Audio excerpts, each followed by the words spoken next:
My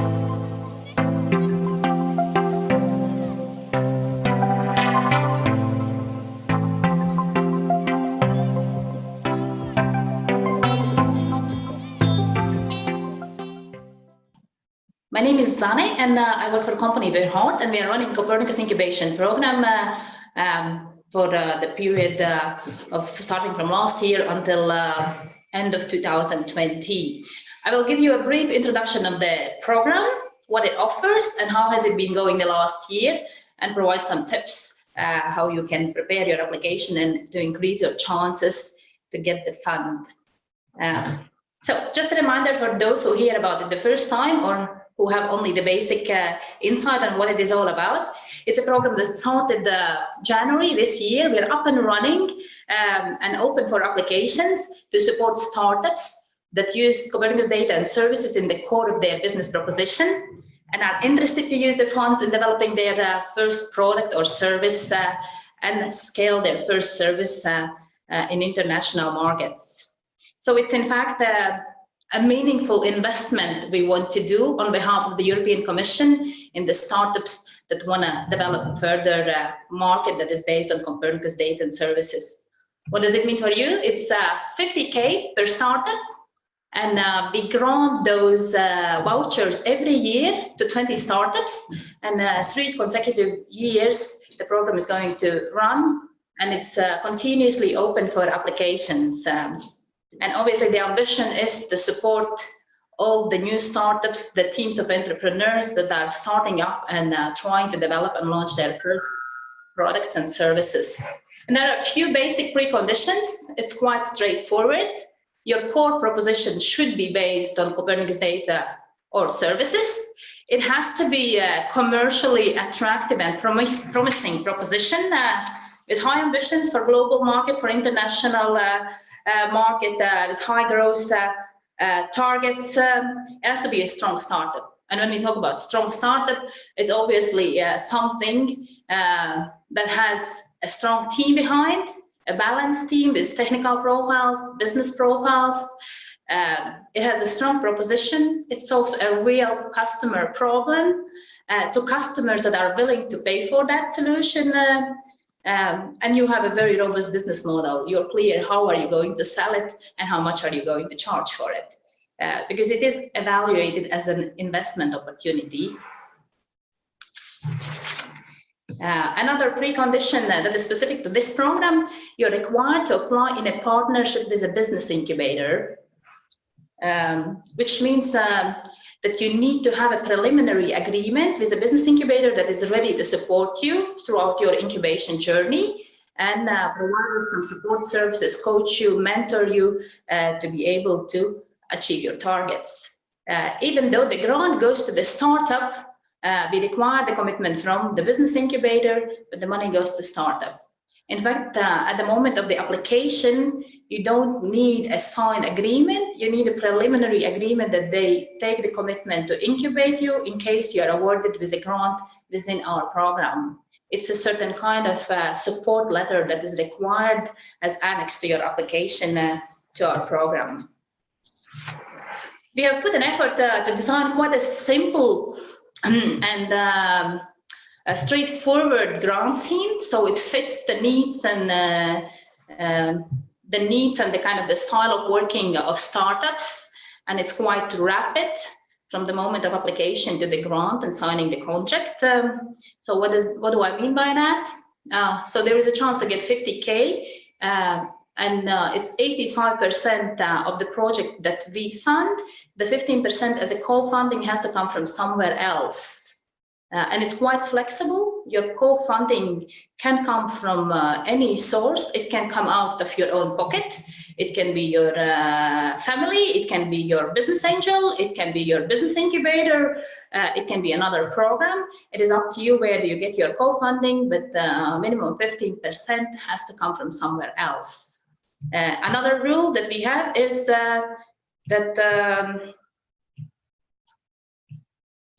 that the project can be maximum 1 year. You decide how long do you want your project to be. It can be 6 months, it can be 10 months, whatever, but the maximum is 1 year for you to spend the grant and achieve your targets as you have set them in your initial application. 50% is pre-financed at the beginning. As soon as you sign the contract, the money is transferred to you. The other 50% is after the final delivery of the project. If it's 1 year, then it's after the 1 year. If it's 6 months, then it's after the 6 months after signing the contract. The grant scheme is quite rapid. We receive your application. Next day, we start with the compliance check with the first evaluation together with the expert team. In 2 weeks, you receive the results of the first round. Then there you go further to the second round, the live expert interviews, or for that particular selection round, you might have the negative evaluation result, but you do receive the answer within 2 weeks. And then we take another 1.5 weeks, 2 weeks to do the live expert interviews, where the top finalists have a chance to pitch. And then in 2 weeks, you receive the final result, whether you're granted with a fund or not this time. Those startups that receive negative evaluation or don't make it to the finals can always reapply, and we are happy to give feedback verbally over phone, providing some expert comments and insights, the weaknesses of your application so that you can improve and try again. So it's open for any startup, maximum 5 years of operational history at the moment of the application. You don't have to be a legal entity once you apply. I can imagine in the accelerator program, many of you are not registered yet. You can also apply for our program, but if you receive the rights to receive the grant, you are among the finalists and eventually the winner, you still need to register your company to be able to sign the contract. But you don't need to register your company before that. Yeah, only EU countries plus Norway plus Iceland. It's open to any applicant from any of those countries. So what is important when you apply for this program is to really think big and have very ambitious goals, international, global business targets, and back them up with feasible, realistic plans. Because if I see how experts look at the applications, obviously they look for very promising business propositions, very interesting investment opportunities. But it's not only presenting those dreams and targets, how fast will you grow and how many millions will you make in a few years, but it's also being able to justify and to explain how will you achieve it, how will you sell, what exactly will you sell, how much, and how will you make sure that you achieve the turnover you promise in your application. So it's on one hand being really ambitious, on the other hand being really smart and feasible in explaining how do you get there. Another thing that is important is to choose your business incubator wisely. 1/3 of the evaluation results is the quality and the support that will be provided by the business incubator. And 1/3 is quite a big share in the total score. So make sure that you partner up with the right business incubator to support you throughout your journey.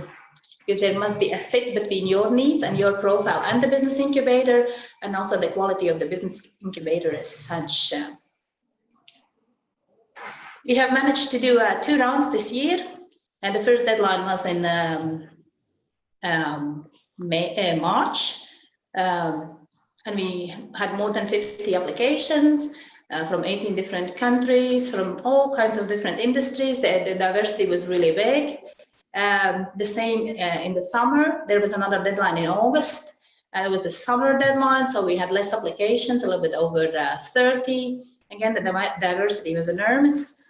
So it's really nice to see that there are startups from all kinds of industries, with all kinds of teams and different incubators, including ASA BIGs, but also other incubators from other industries.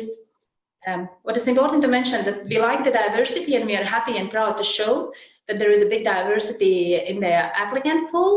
However, experts do not take that into consideration.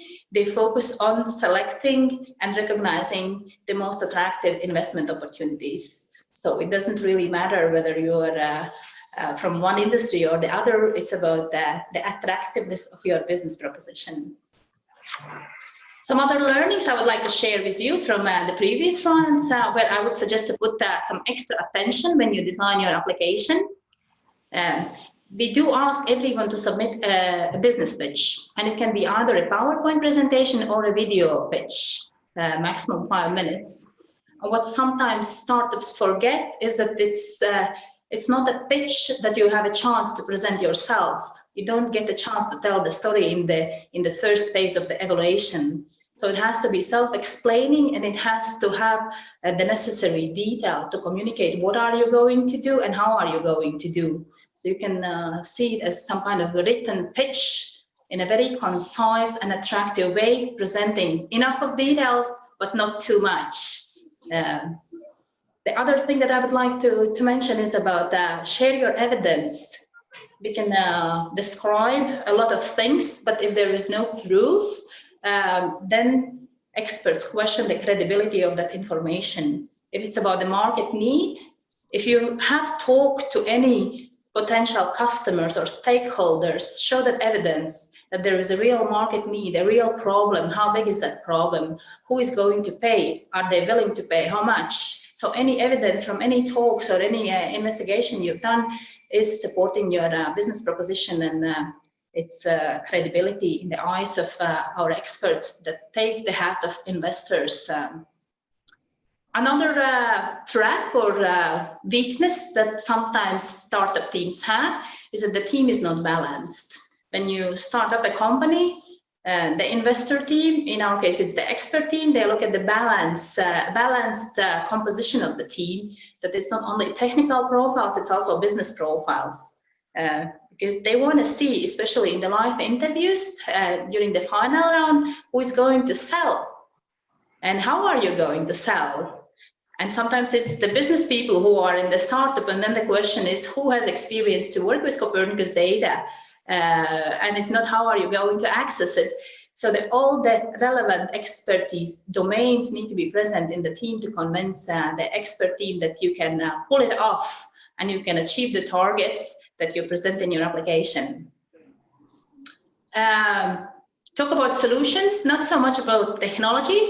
It's important to have a convincing information on the technologies and feasibility of those technologies, but it's also important to explain how those technologies serve to have a solution and solve a customer problem. So use the description of technologies to explain the solution and not the technology.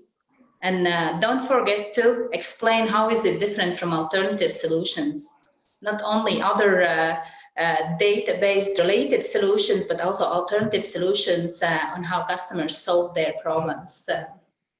And obviously, how will you sell?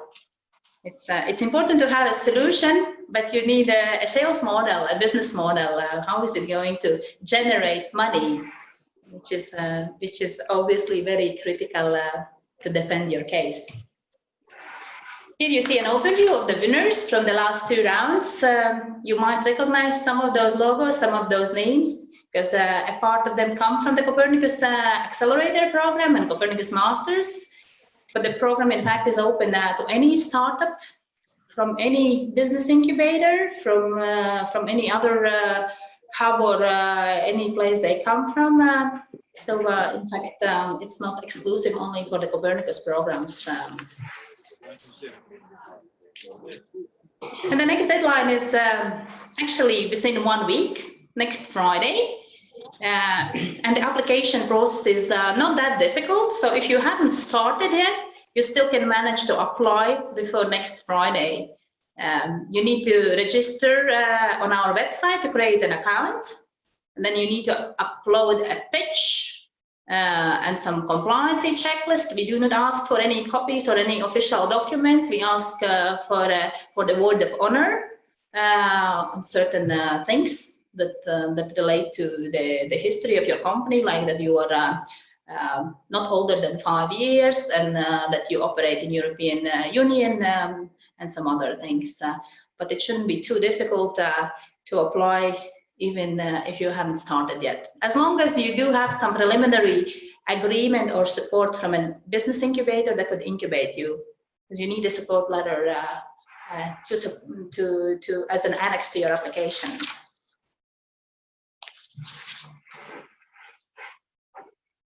Yeah, so it's part of the startup program, and normally it's the next logical opportunity for those startups that have been following Copernicus Accelerator, and you are more mature, you have a robust business proposition, and you are ready to develop your first service, your first product. Then you could apply for the Copernicus Incubation Program and get a grant to support your first steps in business. And if you want to hear from us more, get some updates, hear about our experience from different rounds, reminders on the ongoing deadlines, please subscribe to our newsletter, which there is a kind of an option to subscribe on our website. And we are also on different social media channels like Twitter and Facebook and LinkedIn. Okay, that was it from my side. Thank you for your attention. And I guess I can answer some questions later after the other presentations. Good evening to everyone. I hope you can hear me. We can hear you.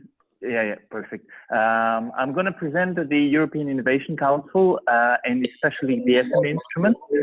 It was quite surprising to see that 57% of you have heard about it and the rest not. So I'm going to provide you with a few details about it. So the EIC is a new program from 2018, and the SME Instrument is an integral part of it. It's going to change in 2019, but I'm not going to be able to talk much about the changes for the moment, because we're working on the new work program that is going to be published very, very soon, and you're going to be able to hear about it at a later date. Some examples of companies before I start explaining what the EIC and SME Instrument is about. So we have funded several very successful companies that have been funded by other programs as well. One of the most successful ones is the ISI from Espoo from Finland that you've probably all heard of. They have received 2.4 million from our phase 2 in March 2015. Their project with us on microsatellite radar network for fast update Arctic ice surveillance has finished already successfully. And basically, as you've probably heard in the news, ISI is continuing to break the waves with the new ventures they are into.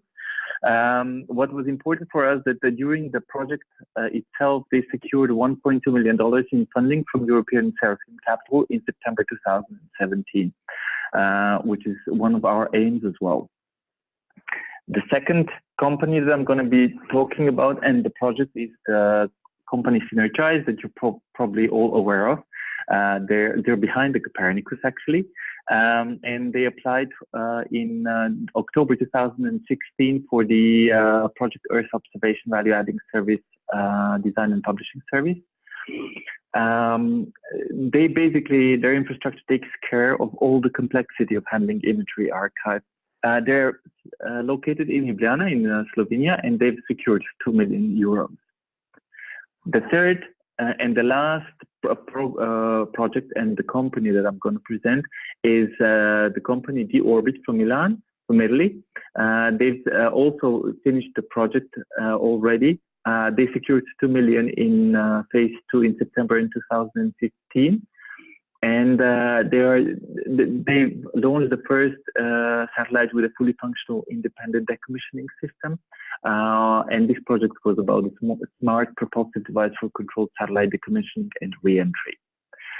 Now, we've gone through the 3 projects and the companies that I wanted to present, so you can have a overview of what we're actually funding. And now I'm going to be talking a little bit about the EIC, the European Innovation Council, which is a comprehensive scheme made of several different elements. So the first one is a FET Open, which is Future Emerging Technologies, where you apply with an innovative idea that is on the level of technology readiness level 1 to 3. Then you have the Fast Track to Innovation. This is the second pillar of European Innovation Council. which is intended for consortia made up of 60% of industry, at least, where you develop a prototype already. You have to have a prototype on the level of technology readiness level 6 in order to apply for this one. Then we have the SME Instrument couple, the SME Instrument Phase 1 and SME Instrument Phase 2. For SME Instrument Phase 1, you're applying with a simple idea, a feasibility idea that you apply for. We provide very similarly to Copernicus incubation 50,000 euros. You don't need to do any financial reporting. You basically apply through our website and that's it. It's normally a 6-month project, and the outcome should be the feasibility study. Then we have the SME Instrument Phase 2, which is intended, like the FTI, the Fast Track to Innovation, to projects that have already developed a prototype on the technology readiness level 6. The main difference between FTI and SME Instrument Phase 2 is that in Phase 2, only the SMEs can apply, among them the startups, of course. The SMEs can be the only beneficiaries. Everybody else can be a subcontractor. This is a difference with the FTI, Fast Track to Innovation, where you have beneficiaries that can also be big companies, research institutes, and so on. Usually the projects here last up to 2 years, and we provide a support of up to 2.5 million. In all the cases, the SME Instrument Phase 1, SME Instrument Phase 2, and Fast Track to Innovation, the co-financing grade is 70%. So 30% of co-financing has to be provided by you. What I would like to mention here as well is that the SME Instrument, both Phase 1 and Phase 2, are intended exclusively and only to the SMEs, among them startups. You can be a spin-off as well. And it's the only instrument on the level of the EU that is exclusively intended for the SMEs and nobody else. So it's very unique in this respect. We don't only support space companies, we support any innovative company that has the potential to disrupt an existing market. And that's the main idea behind the SME Instrument. Then we have the 5th part of the European Innovation Council, that is the umbrella program, which is called the soft blending. And here we're talking about the scale-up investment. We're mainly talking about the possibility of obtaining a loan from different European funds and from the banks, of course, and additional financing that can be provided on the level of the EU. This is basically a very short description of the European Innovation Council that has been created in 2018, before all these programs existed, of course, but they were separate. The main idea behind putting everything under the same umbrella is to have all the innovative actions under one program, and that's why European Innovation Council pilot was created in 2018. So this is running from the 1st of January. Now I'm going to be putting a little bit more meat on the SME Instrument that is all about the smart money. And what do I mean with smart money? Basically, it's equity-free funding. Equity-free funding in Phase 1 is 50,000 euros. In Phase 2, it's up to 2.5 million. This is the grant that we provide. And basically, as I mentioned before, it is co-funded to the amount of 70%. Then it is also made up of business coaching. Business coaching is basically an opportunity that we provide to all our beneficiaries, both in Phase 1 and Phase 2. In Phase 1, we provide up to 3 days of free of charge business coaching. What does it mean? The company can basically select anyone in this world, any expert, for a niche that basically a company has. For example, if there's an IPR issue and the company is very weak in IPR, you can basically get an IPR expert as a business coach that will provide you with coaching how to tackle that issue. In phase 2, we're talking about 12 days of free of charge coaching, and basically the coaching itself can be made up of several coaches. You don't need to select only one coach. Now, the third part of the SME instrument and smart money is acceleration services. Acceleration services basically is made up of the platform that we launched in September of this year in Berlin, where we had a huge event. It was called the EIC Summit. Perhaps some of you attended it. I'm not sure. We can discuss this later on. The platform is a place where basically the companies can discuss and can exchange information with venture capitalists, business angels, big companies, public services, and so on. It's basically a platform providing the opportunity of a closed community. The acceleration services also include access to the events organized around the world, because basically what we do, we invite companies, our beneficiaries, to join us to these several events that we select during the year, and they can join us with a stand. Then we also organize together with big companies corporate events. For example, we had several of them this year. One of them was with Airbus, where we piggybacked on a corporate event that the Airbus was organizing, and we allowed our beneficiaries to attend these meetings and have exclusive access to the corporate people of Airbus and discuss with them about the business opportunities. A little bit about the evaluation process for the SME instrument phase 2. First of all, it's the submission of proposals through the participant portal. Then we do the remote evaluation. Remote evaluation is done with 3 criteria. The first criterion is impact, that has the weighting of 50%. The second one is excellence, and the third one is quality of the proposal.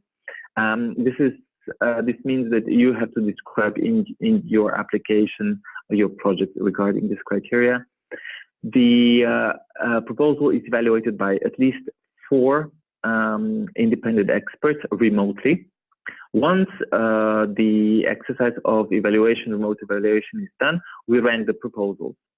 Now, for phase 1, that is the end of the road, and then we invite and inform the companies that have been granted and the ones that have not been granted.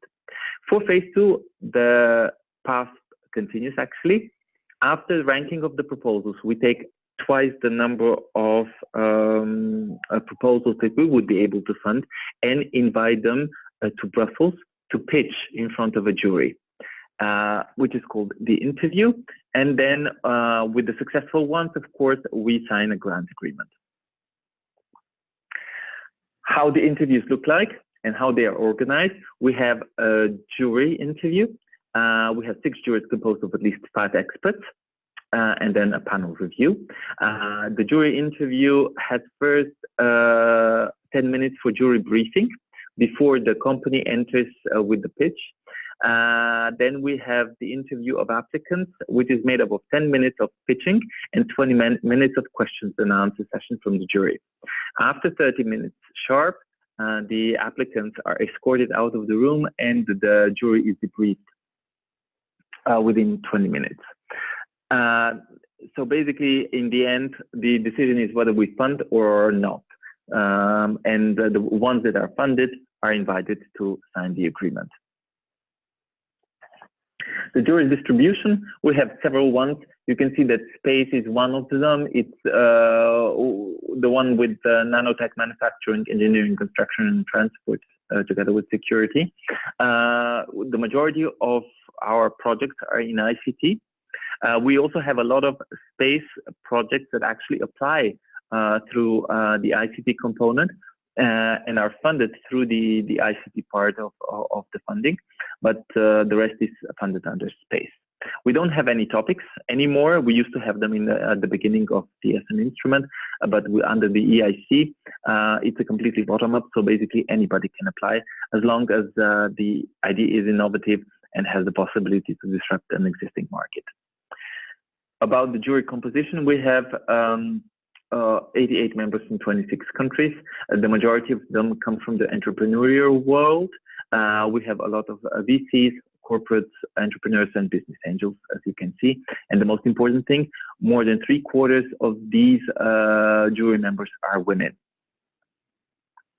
A little bit about the portfolio performance so far. We have over 3,200 companies already funded, 730 in phase 2. We have committed over 1.3 billion in the last 4 years and 1.2 billion in grants over 500K. Our success rate, which means the number of granted projects proposals in comparison to the proposals that have been sent and have applied, is 5 to 8%. Companies by industries, you won't see space on this table, but basically space is in part of all of these. The majority of companies that come to SME Instrument come from the medical and healthcare and clean tech and energy. A little bit about the portfolio performance. Since 2014, we had 18 acquisitions, 8 IPOs, and we represent 10% of European tech IPOs in 2017, according to State of European Tech Report. We had 1.35 billion in private follow-on investments in total and 540 million in private equity funding in 2017. Private equity investment is also something that we're looking into. Since 2015, we've been measuring this, and we have reached over, now it's over 1 billion already. In 2018, with 154 SME Instrument companies. Now, I would finish here and would leave more space to any questions that you might have regarding the SME Instrument and the European Innovation Council pilot. I'm Frank Salzgeber, head of the Technology Transfer and Business Incubation Office. It's a very, very long title, and but what we do is a lot of stuff. We have started, I would say, 14 years ago to support entrepreneurship related to space, because we see that as another form of doing technology transfer. That was a time where the people were a little bit skeptical and even laughing about why supporting startups. And I was an entrepreneur myself. I have owned a startup company in 2000 about electronic software distribution. I was working for Apple. So, and we still say our office, we are the aliens in ESA. And you see that our member states, this is below, these are our shareholders, our member states, 22. Canada is an associated member. And we started to be very much focused on the market to help startups, and not maybe from the institutional point of view that we had calls related to special sectors and so on. Because I would say that this general setup is what we do. We are the nice uncle with 50K in the pocket, sometimes even more, and the right address book. What we want to do is we want to support the entrepreneurs. We want to be frank. We don't take a share. We don't take equity. This is stuff that the business angel and the venture capitalists are doing.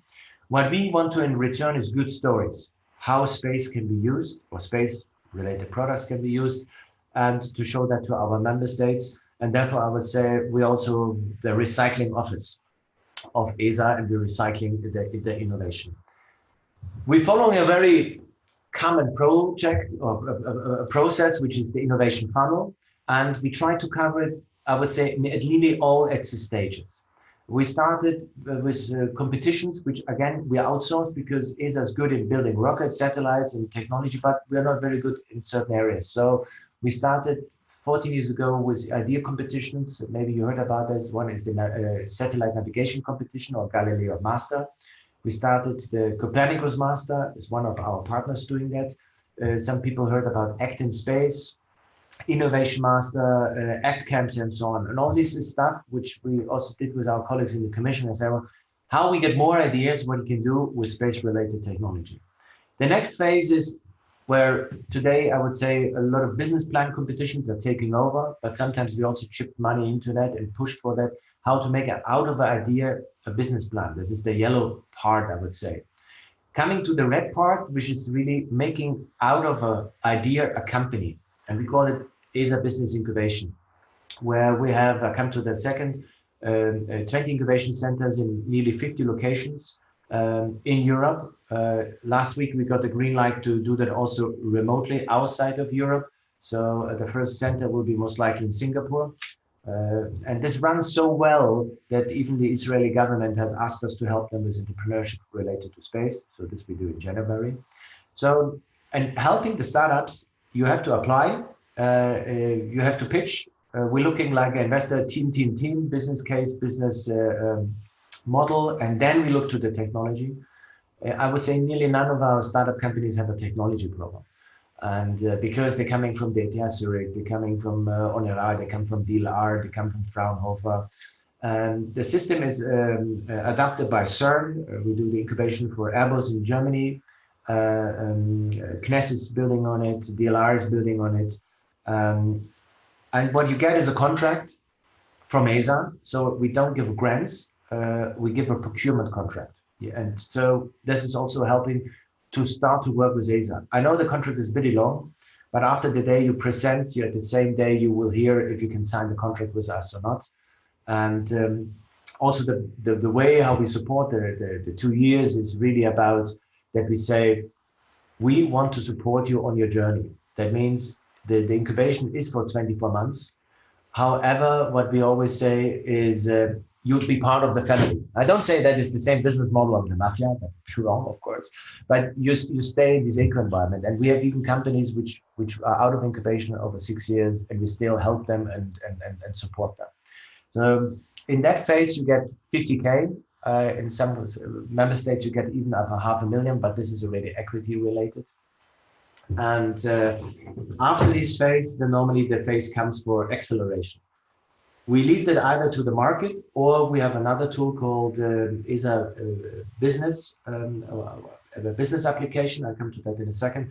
And this phase, we fund demonstrators, feasibility studies, but especially demonstrators. So when you have the big launching customers, we help them. And international scalability and scale, this is something also where we help via our network. If it's in the space area or if it's in the non-space area, it doesn't matter. We are part of the TTO Circle, which are all the big TTO offices in Europe, Max Planck, Fraunhofer, Weizmann, and so on. But the same is with space. If you need a NASA patent, I go to my colleague who's running the tech transfer at NASA. You get it the same we do with the JAXA, with the Japanese, but the same we do with the Russians. So it's really built on a long-term relationship. What we cover is the ESA patents, which our job is that this is used.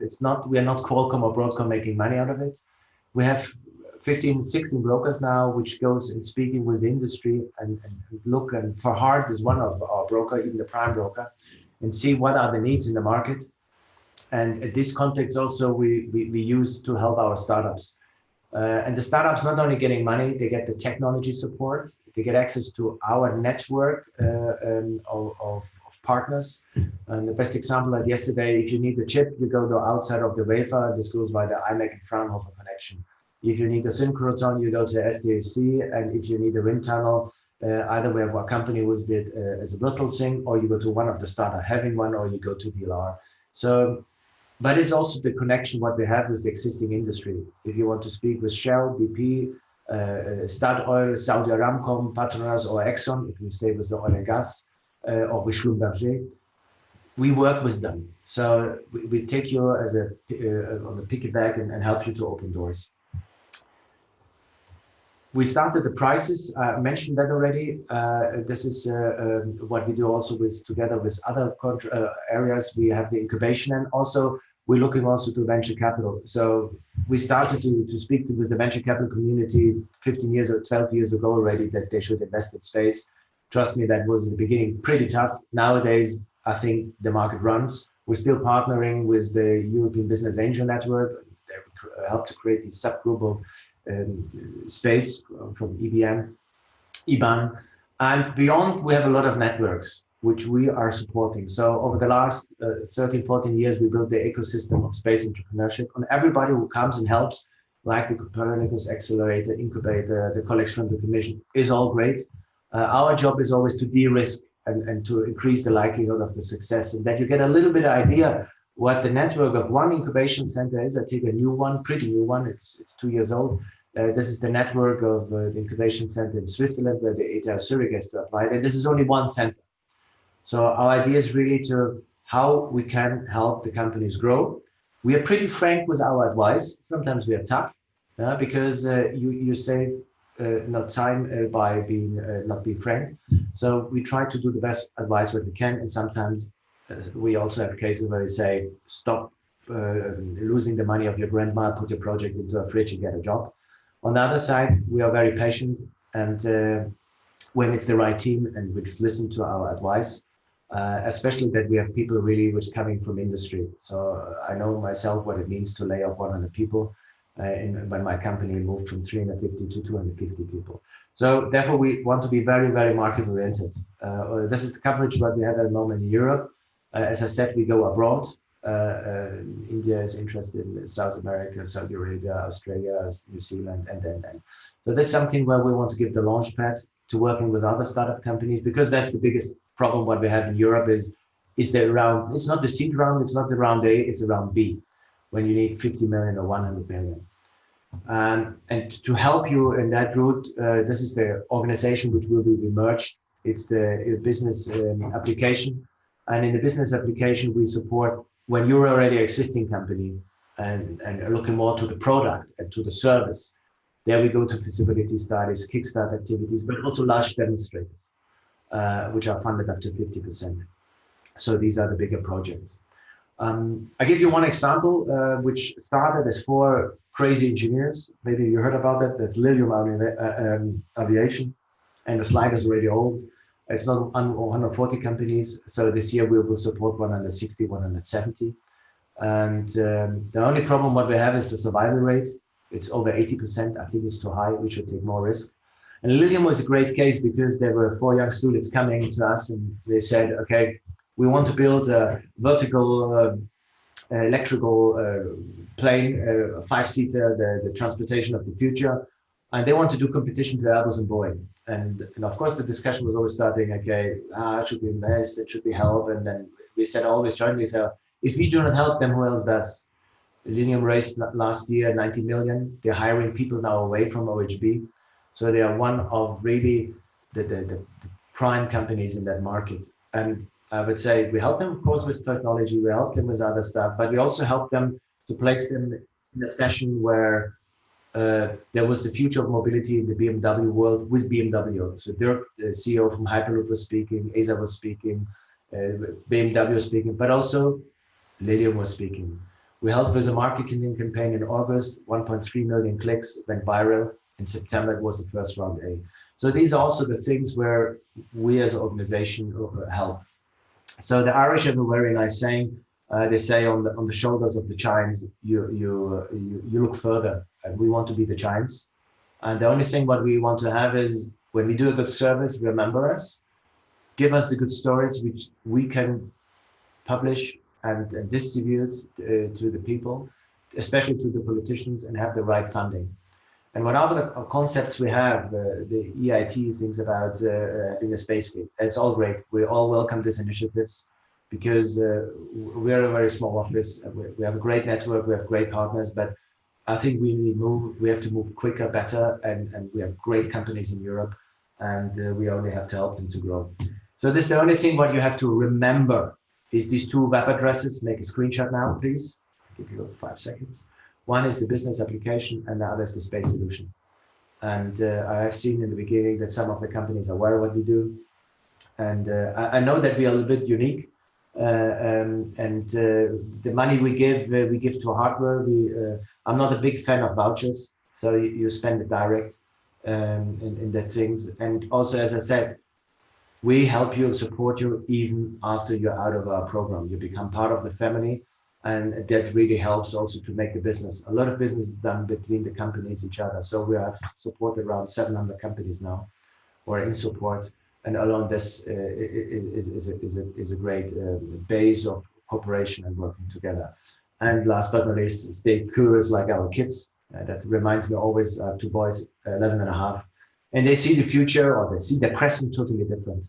And I think this is also what we have to think about it, and be a little bit crazy.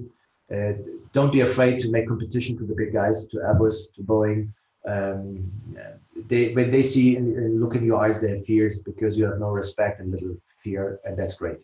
And we would like to support you because you need the right mixture between big corporates and startups, and to shape a little bit the future. Thank you very much. I have something to add. Also, this is something when you are in the programs, and let us know, Space Tech, but also the colleagues from the Copernicus incubators, is when you go to events and you have a good product, there are 2 choices. Either you go yourself and queue to speak with some of the speakers, or you go via your partners like Space Tech and Copernicus Incubator or us, and we place you as a speaker, and the people are queuing. And this is one of the many things where you need a strong partner, and take advice, because sometimes you also have companies which they don't listen, especially to people which are in the market and have already experienced and burned their finger. This I can always say. A lot of companies do not move because they don't take advice. You should be stubborn and continue with your idea, but taking advice is a very good thing. Yeah. Thanks, Frank. I actually do have a question that people raise regularly concerning the ESA Business Incubation Program and the Copernicus one. Can the 2 be combined? Sure. Normally, I would say theoretically yes, and practical also. You have only to see, we speak to each other, and when we spoke about the Copernicus Accelerator Incubator, that was even 3 years ago, where the Commission and ESA discussed it jointly what to do. The Copernicus Incubation Center was, or a program was also designed for helping startups which are not that big. So if you want to do that on top, fine, but then you have to really see that is an add-on, and not to be smart and saying, maybe I charge the same thing because it's a money machine, which I'm sure nobody will do. That would be not in our interest. So I think there is this overlap to a certain percentage, which is okay. I would be unhappy if 100% the companies of the Copernicus Incubator would come out of the bigs, because then we have done something wrong. Yeah, I understand. And do you have any existing cases of people combining the 2, or startups doing this? Yeah, I think there is a certain percentage, but it's a percentage which I understand the colleagues in the Commission and ESA we can live with. Yeah, okay. If it makes sense, it's up to the startups to tell us what is the right thing. Will Brexit affect the funding instrument? I can only speak for ESA. For ESA, not. Norway, Britain, and Switzerland are and remain ESA member states. So I do not know what is for the Commission, because the Commission colleagues have to answer. Okay. Thanks a lot for that input. Zana, do you have anything to add? Yeah, regarding the last question, the Brexit, indeed there will be an effect on the Copernicus incubation program. We won't be able to accept British applications if Brexit takes place and when it takes place. So if there are any British startups listening to this presentation, take the opportunity to apply to the program once you are still part of the European Union. Okay. Gregor, what is the situation for Horizon 2020 and the SME Instrument? Okay.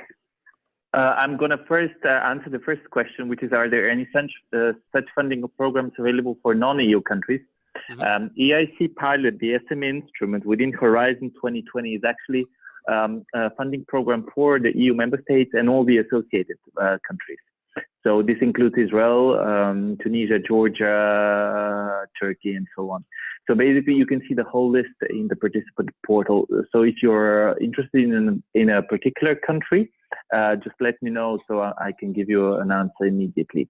With regards to Brexit, I actually attended a few weeks ago a meeting of national contact points, and the national contact points from the UK actually provides us with a very useful guidelines. These are the guidelines basically that were published by the UK government as well, and it states that as long as there's going to be an agreement with the UK. The funding is most probably going to continue, of course, because there's going to be an agreement.